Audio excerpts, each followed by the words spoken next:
Ехо, софиянци, как сте? Аз съм Сана и най-накрая след година и половина ще водя курс по медитация в залата на Студентски град. Адресът е улица Академик Стефан Младенов 50. Датите са 17, 18 и 19 ноември. Какъв курс по медитация, бе, Сана? За какво говориш?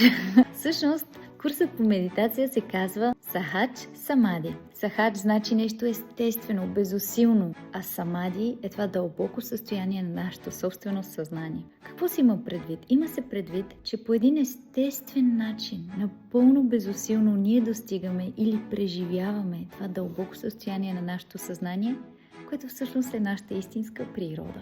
Оттам извира интуицията, тези креативни идеи, ентусиазъм, истинска радост и подобряваме фокуса, концентрацията, продуктивността си, нали всичко се подобрява. Ставаме най-добрата версия на себе си. От всички техники за медитация се казва, че техниката с лична мантра е най-висшата форма на медитация. Тя е толкова автентична, толкова е мощна, че прави истинска, трайна, голяма трансформация за нас. Естествено, когато практикуваме. Така че, ако искаш и ти да медитираш самостоятелно, заповядай на курса по медитация в залата на Академик Стефан Младенов 50. Това е в Студентски град.